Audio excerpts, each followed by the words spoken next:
Welcome to top headlines. 71వ జాతీయ చలనచిత్ర అవార్డులో విజయం సాధించిన చిత్ర బృందాలను తెలంగాణ ముఖ్యమంత్రి రేవంత్ రెడ్డి మర్యాదపూర్వకంగా కలిశారు. భగవంత్ కేసరి దర్శకుడు అనిల్ రావుపుడి, హనుమాన్ దర్శకుడు ప్రశాంత్ వర్మ, బేబీ చిత్ర దర్శకుడు సాయి రాజేష్ సహా పలువురిని సీఎం సత్కరించారు.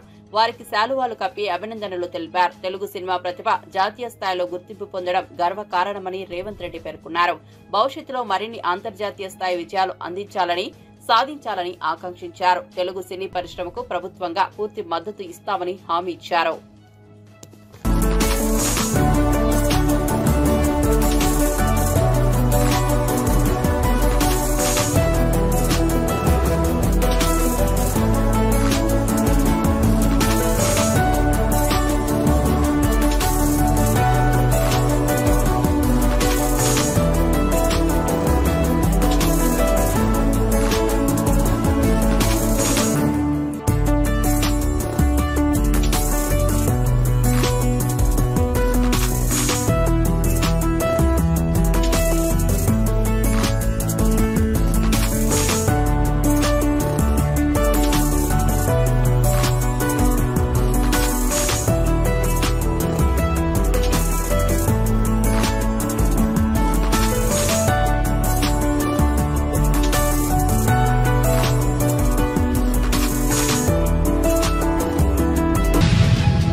కాళేశ్వరం ప్రాజెక్టు కారణంగా 1,00,000 కోట్ల ప్రజాధనం వృధా అయినట్లుగా హరీష్ రావు ఒప్పుకోవడం సంతోషకరమని మేడిపల్లి సత్యం వ్యాఖ్యానించారు. ఈ ప్రాజెక్టు నిర్మాణంలో అవినీతి, లోపభూయిష్ట నిర్ణయాల వల్ల రాష్ట్ర ఖజానాకు భారం పడిందని విమర్శించారు. ప్రజల కష్టార్జిత ధనాన్ని వృధా చేసిన ఈ ప్రాజెక్టు నిజాలు బయటపడుతున్నాయని అన్నారు. హరీష్ రావు స్వయంగా అంగీకరించడం కాళేశ్వరం లోపాలపై పటిష్టమైన ఆధారమని బాధ్యులపై చర్యలు తీసుకోవాలని డిమాండ్ చేశారు. నిన్న మాజీ మంత్రి హరీష్ రావు గారు మరోసారి నిజం ఒప్పుకున్నాడు.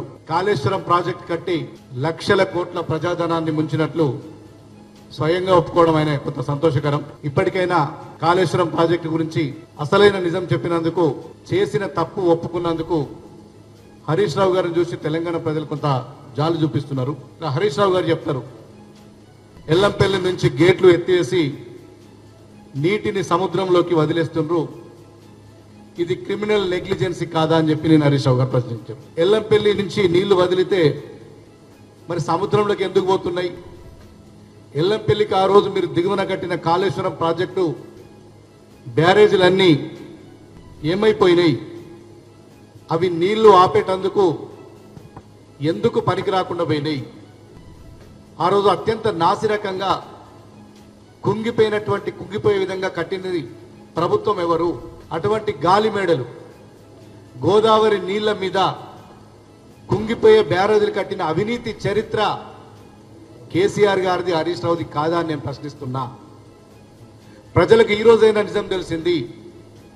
ఎల్లంపల్లి గేట్లు ఎత్తి నీళ్లు వదిలితే సుందిల్లా, అన్నారం, అక్కడి నుంచి నీళ్లు వదిలితే మేడిగడ్డ బ్యారేజీ, ఇవన్నీ పనికి రాకుండా కట్టింది మేమే అని చెప్పి స్వయంగా హరీష్ రావు గారు ఒప్పుకున్నారు. ఎల్లంపల్లిలో వదిలేసిన నీళ్ళన్నీ కూడా సముద్రం పాలవుతున్నాయన్న నిజాన్ని హరీష్ రావు గారు ఒప్పుకున్నారు ఆయన మాటల్లోనే. కాళేశ్వరం ప్రాజెక్టు కట్టిన తొలి 2 ఏళ్లలో భారీ లిఫ్టులు కట్టించిన మరి గొప్పలు చెప్పుకున్నటువంటి ఆనాడు కేసీఆర్ గారు, హరీష్ రావు గారు అప్పుడు ఎన్ని దారుణాలు చేసిండ్రు. పంపుల పేరు మీద, లిఫ్టింగ్ల పేరు మీద మీరు ఎంత దుర్మార్గానికి పాల్పడ్డారు, ఎంత దారుణాలకు పాల్పడ్డారు, యావత్ తెలంగాణ ప్రజలు ఇప్పటికి కూడా మర్చిపోలేరు. కృష్ణా జిల్లా గన్నవరం మండలం మర్లపాలెం గ్రామానికి చెందిన జాస్తి యశ్వంత్ మెక్సికోలో సాఫ్ట్వేర్ ఇంజనీర్ గా పనిచేస్తూ ఓ వైద్యురాలిని పరిచయం చేసుకున్నారు. మొదట చికిత్స కోసం ప్రారంభమైన ఆ పరిచయం క్రమంగా ప్రేమగా మారింది. ఇరు కుటుంబాల పెద్దల అనుమతితో భారతీయ సాంప్రదాయబద్ధంగా వివాహం జరిపించారు. ఈ పెళ్లి స్థానికంగా చర్చనీయాంశంగా మారింది. యశ్వంత్ వివాహం ద్వారా 2 దేశాల సంస్కృతులు కలిసినట్లుగా భావిస్తున్నారు. ఈ వివాహం గ్రామంలో సంతోష వాతావరణం నెలకొంది. తెలంగాణ రాష్ట్ర కాంగ్రెస్ మంత్రి కొండా సురేఖ తిరుమల శ్రీవారిని దర్శించుకున్నారు. ఆమె కుటుంబ సభ్యులతో కలిసి స్వామివారి ఆలయానికి చేరుకుని ప్రత్యేక పూజలు నిర్వహించారు. దర్శనం అనంతరం ఆలయ వేద పండితులు తీర్థ ప్రసాదాలు అందజేశారు. కొండా సురేఖ ప్రజల సుభిక్షం, శాంతి కోసం ప్రత్యేకంగా ప్రార్థించినట్లు సమాచారం. తిరుమల దర్శనం సందర్భంగా భక్తులు ఆమెను కలిసి ఆశీర్వాదాలు తీసుకున్నారు.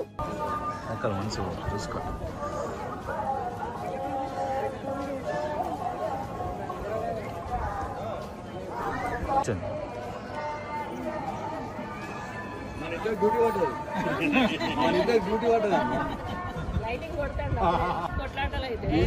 ఇప్పుడు వాళ్ళే మనం మనమే.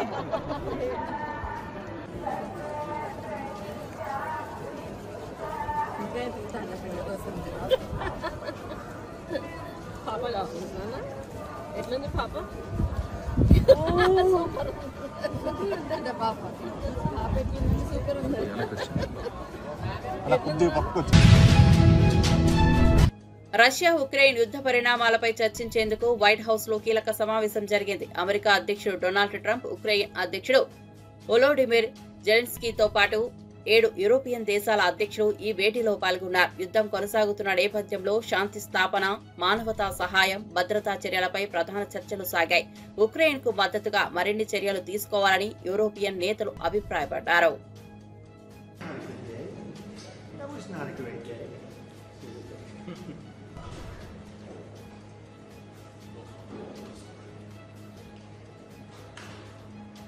Is everything okay? You all set? Thank you very much. Thank you very much. Appreciate it.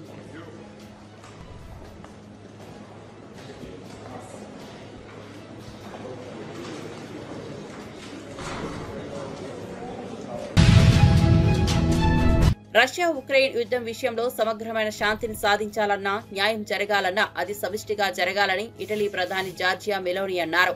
ఒంటరి ప్రయత్నాలలో కాకుండా ప్రపంచ దేశాల సమన్వయంతోనే స్థిరమైన శాంతి సాధ్యమని స్పష్టం చేశారు. యుద్ధ ప్రభావాలు ప్రపంచ ఆర్థిక వ్యవస్థను దెబ్బతీస్తున్నాయని, ఈ క్రమంలో అంతర్జాతీయ సహకారం అత్యంత అవసరమని ఆమె పేర్కొన్నారు. I think it is an important day, a new phase. After 3 years and a half that we didn't see any kind of sign from the Russian side that there was a willing for dialogue. So something is changing, something has changed thanks to you, thanks also to the stalling in the battlefield, which was achieved with the bravery of Ukrainians and with the unity that we all provided to Ukraine. And the reason why I mention it is that we also have to remind that if we want to reach peace and if we want to guarantee justice, we have to do it united. So that's why it's a very good day, the one we are in. You can obviously count on Italy as it was from the beginning. We are on the side of Ukraine and we do absolutely support your efforts towards peace. We will talk about many important topics. The first one is security guarantees, how to be sure that it won't happen again, which is the precondition of every kind of peace. I'm happy that we will discuss about that. I'm happy that we will begin from a proposal which is the, let's say, Article 5 model, which was Italian at the beginning. So we are always ready to bring our proposals for peace, for dialogue. It's something we have to build together to guarantee peace and to defend the security of our nation. So thank you, Mr. President, for hosting us. Thank you. Visakhapatnam beach road లో సరికొత్త ఆకర్షణగా UH-3H Haley museum ప్రారంభమైంది.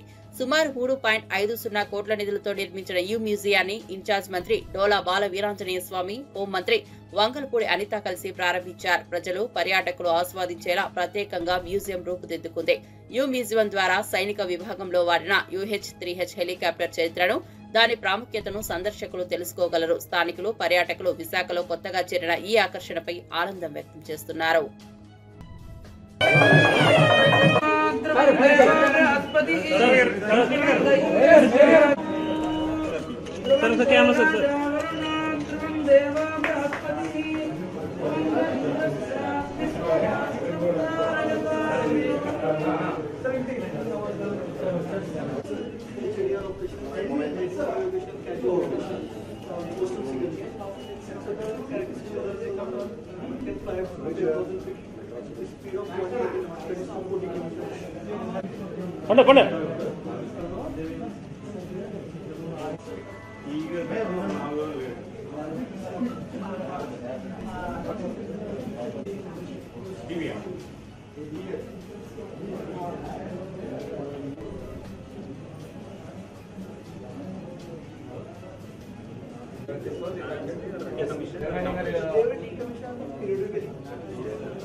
श्रवणाय गुर्महे समे कामान् कामकामाय मह्यम् कामेश्वरो वै श्रवणो यदातो कुबेराय वै स्वकामाय जगन्नाथो भवति तदाजन्मलयेनावर्धयन्ति तमेनमेव सदात्मानं भवति तदमनन्तं भवति तदमैश्वर्यं भवति तदमिदं ज्ञानं विज्ञानं प्रज्ञानं जानत विजानत श्रेयोवसीयायुज्यं भूतं भूतं सम्भान् ज्योतिष्मापुस्तेजस्नानातवत्पुस्तपितवन्नविदवन्न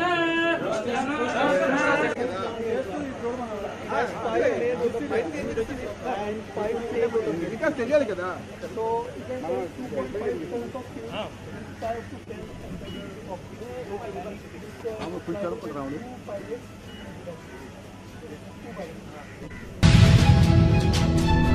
ఆమదాల వలస నియోజకవర్గ కేజీబీవీ ప్రిన్సిపల్ సౌమ్యపై జరిగిన లైంగిక వేధింపుల ఆరోపణలు తీవ్ర చర్చనీయాంశమయ్యాయి. ప్రస్తుత ఎమ్మెల్యే కూన రవికుమార్ తనను పదే పదే రాత్రి వేళ ఇంటికి పిలిపించుకుని వేధించేవారని, వీడియో కాల్స్ తో మానసిక శారీరకంగా ఇబ్బందులకు గురిచేశారని ఆమె వాపోయారు. తన మాట వినకపోతే అనుచరుల ద్వారా బెదిరింపులు వచ్చాయని, చివరకు తనను 150 కిలోమీటర్ల దూరంలోని కంచిలి కేజీబీవీకి బదిలీ చేయించినట్లు తెలిపారు. ఈ ఘటనపై వైఎస్ఆర్సీపీ నేత చింతాడ రవికుమార్ తీవ్రంగా స్పందిస్తూ ఒంటరి మహిళా ఉపాధ్యాయురాలుగా వేధించడం దారుణమన్నారు. పార్టీ దళిత విభాగం పూర్తిగా బాధితురాలికి అండగా ఉంటుందని స్పష్టం చేశారు. రాత్రి 10-10:30 వరకు నుంచి రివ్యూలా, రాత్రి మీద కాల్ చేసి వీడియో కాల్ చేస్తే రివ్యూనా? వీడియో కాల్ చేయాలా? రివ్యూ చేయాలంటే మామూలు కాల్ చేయొచ్చు కదా, గ్రూప్ కాల్ చేయొచ్చు కదా, వాయిస్ కాల్ చేయొచ్చు కదా. వీడియో కాల్ చేయడం ఏంటి? మీకు ఏం అవసరం వచ్చింది రాత్రి మీద వీడియో కాల్ చేసి? ఆ ఫోటోలు చూడండి.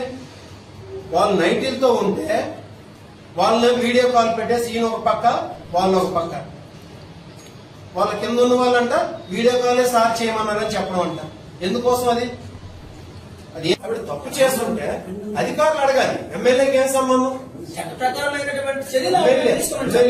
గారికి గానీ లేకపోతే సంబంధిత అధికారులకు గానీ లెటర్ రూపాయలు పెట్టమనండి. ఈ తప్పు చేస్తే ఎంప్లాయ్ కాబట్టి చట్టపరమైనటువంటి చర్యలు తీసుకోమని చెప్పండి. తర్వాత ఆర్జేడీ కూడా ఇచ్చారు కదా, ఆమెకి అసలు ఇన్ఫర్మేషన్ లేదట. ఆర్జేడీ ఈమె కూడా పిలవాలి కదా, ఈమె కూడా పిలిపించి అడగాలి కదా. అది కూడా భయభ్రాంతులు చేసి వాళ్ళ పిఏ డైరెక్ట్ వెళ్ళి వాళ్ళందరికీ మీరు ఇక్కడ ఒక్కరు కూడా కేజీబీలో ఉండరు, మీరు ఎవరైనా తప్పుడుగా నేను చెప్పినట్టు చెప్తే పర్లేదు, కానీ ఏమైనా తప్పుడు సమాచారం ఆమె మీద న్యాయబద్ధంగా ఒక్కరి మీద చెప్పినా మేము ఒప్పుకోమని వాళ్ళందరూ ఎమ్మెల్యే పిఏ గారు బెదిరించారు. ఎంక్వైరీలో అధికారులు బెదిరించారు. ఎంక్వైరీలో ఆమెకి బెదిరించారు. ఆమె ఎవరు ఆర్జేడీ గారికి వెళ్తే ఆర్జేడీ ఎంక్వైరీలో వీళ్ళందరూ ఎవరు ఎమ్మెల్యే గారు పిఏ గారు వెళ్ళి వాళ్ళ స్టాఫ్ అందరికి బెదిరించి మీరు చెప్పినట్టు మీరు చెప్పండి, ఆమె మీద మేము ఏం చెప్పామో అదే మీరు చెప్పండి అని ఆర్జేడీ గారు చెప్పారు. ఇంకొక విషయం, ఒక ట్రాన్స్ఫర్ కోసం ఒక మహిళ ఎంఎస్సీ ఎంఈడీ ఎంఎస్సీ బీఈడీ చేసిందంట. మహిళ మీడియా ముందుకు వచ్చి తన మీద ఇంతటి అభియోగాలు మోపుకుంటుందా ఒక ట్రాన్స్ఫర్ కోసం? ఒకసారి మీరు అందరూ ఆలోచించండి. ఒక దళిత మహిళ, ఏ మహిళ అయినా ముందు మీడియా ముందుకు వచ్చి ఒక ట్రాన్స్ఫర్ చేసినందుకు, అది ఒక అధికార పార్టీ ఎమ్మెల్యే మీద ఇంతటి పెద్ద అభియోగాలు మోపుతుందా? ఆమె మీద ఆవిడ క్యారెక్టర్ మీద మర్చి చేసుకుంటుందా? ఆవిడ ఎంతో ఏడ్చిందండి, ఎన్నో బాధలు చెప్పింది ఆవిడ. ఇంకా అవన్నీ మేము ఎందుకంటే వాటికి కొన్ని సాక్ష్యాలు ఉండవు కాబట్టి మేము ఇంకా మీడియా ముందు చెప్పాలి. నగరం అభివృద్ధి దిశగా దూసుకెళ్తోందని, ఇది ముఖ్యమంత్రి ముందు చూపుకు నిదర్శనమని కోట్ల శ్రీనివాస్ పేర్కొన్నారు. మౌలిక వసతులు, రహదారులు, పారిశ్రామిక అభివృద్ధి, ఐటీ రంగం విస్తరణతో నగరం రూపురేఖలు మారుతున్నాయని ఆయన అన్నారు. ముఖ్యమంత్రి తీసుకున్న నిర్ణయాలు భవిష్యత్ తరాలకు బాట చూపే విధంగా ఉన్నాయని వ్యాఖ్యానించారు. అభివృద్ధి ప్రాజెక్టులు అమలు కావడంలో ప్రజల జీవన ప్రమాణాలు మెరుగుపడుతున్నాయని చెప్పారు. సమీక్షా సమావేశాలు జరిపి ఈ రోజు హైదరాబాద్ నగరాన్ని ఏ విధంగా తీర్చిదిద్దాలని ఆలోచనతోని దూరదృష్టితో ముందుకోతున్న గౌరవ ముఖ్యమంత్రి గారిని ఒక పనికిమాలిన ఎమ్మెల్సీ ఈ రోజు ఆయనను విమర్శించడము సిగ్గుచేటని సందర్భంగా మనం చేస్తా ఉన్నాం. గతంలో టిఆర్ఎస్ ప్రభుత్వం ఉన్నప్పుడు, కేంద్రంలో భారతీయ జనతా పార్టీ ప్రభుత్వం ఉన్నప్పుడు, హైదరాబాద్ నగరానికి వరదలు వచ్చినప్పుడు బండికి బండి, అదే విధంగా ప్రతి కుటుంబానికి 10,000 రూపాయలు ఇస్తాని మోసం చేసిన గత ప్రభుత్వం ఎందుకు ఈరోజు విమర్శలు చేస్తా ఉన్నారని నేను అడగదలుచుకున్నా. గతంలో కేంద్రంలోని నాయకులు గాని, రాష్ట్రంలో నాయకులు గాని బండి పోతే బండి, మనిషి పోతే మనిషి పోతే మనిషి, అదే విధంగా ప్రతి కుటుంబానికి 10,000 రూపాయలు ఇస్తానని చెప్పి మోసం చేసిన సంగతి మీకు తెలియదని సందర్భంగా మనం చేస్తాం. ఇలా గౌరవ ముఖ్యమంత్రి గారి మేధోమయంలో పుట్టిన ఒక మానస పుత్రిక ఒక ఫ్యూచర్ సిటీ నిర్మించాలని, ఆ ఫ్యూచర్ సిటీ ద్వారా ఈ నిరుద్యోగ సమస్య తీరిపోతుందని లక్షలాది మంది, వేల మంది కూడా ఈ రోజు నిరుద్యోగులందరూ కూడా ఇలా ఎదురు చూస్తారు. ఫ్యూచర్ సిటీ నిర్మాణం ఎప్పుడు జరుగుతుంది, గౌరవ ముఖ్యమంత్రి గారి చేతుల మీద ఉద్యోగ పత్రాలు అందుకోవాలని ఎదురు చూస్తా ఉంటే, ఇవాళ దాసోల్ శ్రవణ్ అనే ఒక పలికిమాలిన ఎమ్మెల్సీ ఇవాళ ముఖ్యమంత్రి స్థాయి కాని వ్యక్తి దాసోల్ శ్రవణ్, నువ్వు మా ముఖ్యమంత్రిని విమర్శించే స్థాయి నీకు ఎక్కడి నుంచి వచ్చిందని సందర్భంగా అడుగుతారు. రాజకీయము నీకు భిక్ష పెట్టింది కాంగ్రెస్ పార్టీ కాగా, మొక్క నుంచి నువ్వు ఓనమాలు నేర్చుకొని ఈ రోజు టిఆర్ఎస్ లో పోయి ఇలా ముఖ్యమంత్రిని విమర్శించే స్థాయి అది దాని సందర్భంగా అడగదలుచుకున్నా. ఏనాడైనా నువ్వు హైదరాబాద్ నగరంలో తిరిగినవా? ప్రజా సమస్యల మీద నీకు ఏమైనా అవగాహన ఉందా? ప్రజా సమస్యల గురించి ఏదైనా ఆలోచించినవా? నువ్వు లేక ఏదో ముఖ్యమంత్రిని విమర్శిస్తే నేను పెద్ద నాయకుడిని అయిపోతా అని అనుకోవడం. హైదరాబాద్ నగరంలో శాంతి భద్రతలు లేవని, రోజు రోజుకు నేరాలు పెరుగుతున్నాయని బీఆర్ఎస్ ఎమ్మెల్యే మాధవరం కృష్ణారావు తీవ్ర ఆందోళన వ్యక్తం చేశారు. కుక్కట్పల్లిలో హత్యకు గురై చిన్నారి కుటుంబాన్ని పరామర్శించిన ఆయన పోలీసులు తక్షణమే కఠిన చర్యలు తీసుకోవాలని డిమాండ్ చేశారు. నగరం మధ్యలోనే హత్యలు, మియాపూర్లో పట్టపగలు దొంగతనాలు, కేపీహెచ్పీలో కత్తులు పట్టుకుని దాడులు జరుగుతుంటే పోలీసులు ఎక్కడ ఉన్నారని ప్రశ్నించారు. డ్రగ్స్, గంజాయి వద్దలు దూగుతున్న యువతపై భయం కలిగించే చర్యలు తీసుకోవాలని సూచించారు. గత 10 సంవత్సరాల క్రైమ్ రేట్, ప్రస్తుత కాంగ్రెస్ పాలనలో క్రైమ్ రేట్స్ పోల్చి ప్రజలకు నిజాలు తెలియజేయాలన్నారు. మొన్న హౌసింగ్ బోర్డులో తల్వార్లు పట్టుకొని, కత్తులు పట్టుకొని ఇంటి మీద దాడి చేస్తే కూడా పట్టించుకునే పాపాన లేదు. నేను మార్నింగ్ హౌసింగ్ బోర్డు ఇన్స్పెక్టర్ చెప్పాను, తల్వార్లు పట్టుకొని తిరుగుతూ ఉన్నారు, 5 మంది వచ్చి దాడి చేసి వారు ఇంటికి వచ్చారని చెప్పి మార్నింగ్ ఇలా ఫోన్ చేశాను. ఇవాళ చూసి ఒక తల్లి ఆవేదన చూస్తూ ఉంటుంటే నిజంగా మా అందరు కూడా బిడ్డలు ఉన్నారు, మనమరాలు ఉన్నారు, మనమలు ఉన్నారు. ఎవరు వాళ్ళకు శత్రుత్వం లేదన్నప్పుడు కూడా అంతా ఘోరాది ఘోరంగా చంపడం అనేది, అది కూడా 4 మెట్లెక్కి ఆడపిల్లలను చంపడం అనేది దురదృష్టకర విషయం, బాధాకర విషయం. పోలీస్ అధికారులు దీని మీద సీరియస్ తీసుకోవాలి. ఇప్పటికే హైదరాబాద్ నగరంలో ఉన్న జరుగుతున్నటువంటి దొంగతనాలు కానీ, దోపిడీలు కానీ, మటర్లు కానీ విపరీతంగా పెరిగిపోతూ ఉన్నాయి. దీన్ని తగ్గించమని కోరుతా ఉన్నాం. ఆ పిల్ల పానం తెచ్చేయగలలేం కానీ ఇంకొక పిల్లకు కూడా జరగొద్దని చెప్పి తల్లి ఆవేదన చెప్తా ఉంటుంటే బాధ కలుగుతూ ఉంది. పోలీసు అధికారులు ఆలోచన చేసుకోవాలి. ఇప్పటికైనా law and order, Hyderabad law and ఆర్డర్ని సక్రమంగా పరిస్థితి చేసుకోండి. డీసీపీ గారు, మీరు రోజు టెలికాన్ఫరెన్స్ కాదు, పట్ట పగల ఈరోజు ఒక గంజాయి తాగుకుంటా, గుట్కా తాగుకుంటా డ్రగ్స్ ఎరుగుతూ ఉంది. పిల్లల చాలా ఇబ్బంది పడుతున్నారు. పిల్లలు ఏం చేస్తారో అర్థమవుతలేదు. దీని మీద సీరియస్ యాక్షన్ తీసుకోవాలి ప్రభుత్వం. ఈ ప్రభుత్వం వచ్చిన తర్వాత ఎన్ని మర్డర్లు అవుతా ఉన్నాయో, ఎన్ని మానభంగాలు అవుతా ఉన్నాయో, ఎన్ని దొంగతనాలు అవుతా ఉన్నాయో, ఏ రకంగా జరుగుతూ ఉన్నది ఇలా ప్రజలు గమనిస్తూ ఉన్నారు. గతంలో కేసీఆర్ ప్రభుత్వం ఉన్నప్పుడు ఒక్క ఘటన కనీసం హైదరాబాద్ లా అండ్ ఆర్డర్ ఏ రకంగా కాపాడాం, మరి ఇప్పుడు ఎందుకు జరుగుతూ ఉంది? అదే పోలీసు వాళ్ళు ఉన్నారు, అదే అందరున్నారు, మరి ఎందుకు జరుగుతూ ఉంది ఒకసారి ఆలోచన చేసుకోవాలి పోలీసు అధికారులు. నిండు పిల్ల, ఆడపిల్ల చంపేయడం, గొంతు కోసేసి 6వ క్లాసు చదువుతున్న పిల్లని ఈ రోజున చంపడం అనేది బాధాకర విషయం. ఎట్టి పరిస్థితుల్లో మీరు వాళ్ళని పట్టాలి, ఎక్కడున్నా శిక్షించాలి, కఠినమైన శిక్ష, మామూలు శిక్ష ఉండదు వాళ్ళ మీద. మీరు ఏదో సెక్షన్లు పెట్టి 2 నెలలు వాళ్ళ మంచిగా జైల్లో పెట్టి అన్నం పెట్టి మళ్ళీ వదిలితే ఏ రకంగా ఉంటాయి? ఏ పిల్లకి ఏ రకంగా భయంకరంగా పరిస్థితి చేశారు, ఆ రకంగా మీరు కూడా చేయాలని డిమాండ్ చేస్తూ ఉన్నాను. తొందరలో ఆ పిల్లకి న్యాయం చేయ విధంగా చర్య చేయాలి. లేకపోతే మేమందరం కూడా దీని మీద పెద్ద ఎత్తున ఉద్యమం చేస్తామని తెలియజేస్తాం.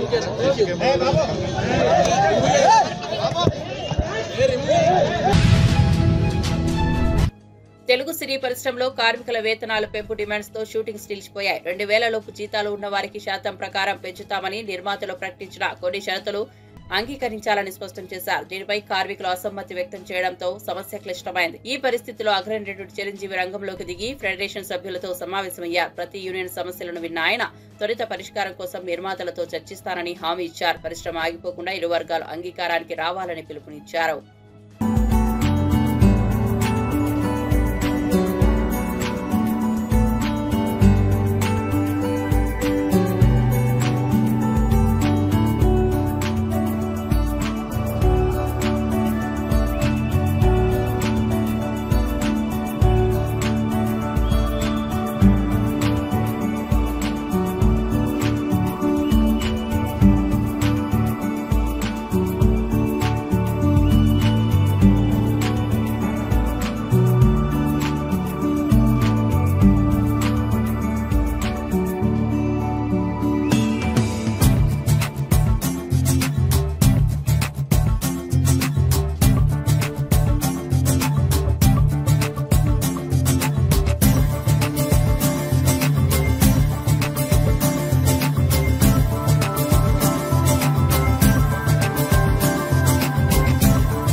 ఎడతెరిపి లేకుండా కురుస్తున్న వర్షాలు, ఎగువ ప్రాంతాల నుంచి వస్తున్న వరద ప్రవాహాలతో భద్రాచలం వద్ద గోదావరి నీటి మట్టం వేగంగా పెరుగుతోంది. ఉదయం 37 అడుగుల వద్ద గోదావరి ప్రవహిస్తోంది. స్నాన ఘట్టాల వద్ద పలు మెట్లు వరద నీటిలో మునిగిపోవడంతో భక్తులు ఇబ్బందులు ఎదుర్కొంటున్నారు. కళ్యాణ కట్ట వరకు నీరు చేరింది. భక్తులు నదిలో లోతుగా ప్రవేశించరాదని అధికారులు హెచ్చరికలు జారీ చేశారు. పర్ణశాల వద్ద నాగచెరల ప్రాంతం సీతమ్మ విగ్రహం వరద నీటిలో మునిగాయి. గోదావరి పెరుగుతున్న నీటి మట్టంతో భద్రాచల ప్రాంతంలో అప్రమత్తత వాతావరణం నెలకొంది. అధికారులు నిరంతరం నీటి స్థాయిని పర్యవేక్షిస్తున్నారు.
ముంబై నగరాన్ని భారీ వర్షాలు అతలాకుతలం చేస్తున్నాయి. 3 రోజులుగా కురుస్తున్న వర్షాలతో రోడ్లు, రైల్వే లైన్లు, లోతట్టు ప్రాంతాలను నీట మునిగిపోయాయి.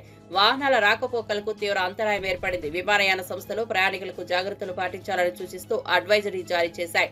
ఉదయం 6 నుంచి 8 గంటల మధ్యలో 17.7 సెంటీమీటర్ల వర్షపాతం నమోదైనట్లు మహారాష్ట్ర సీఎం దేవేంద్ర ఫడ్నవీస్ వెల్లడించారు.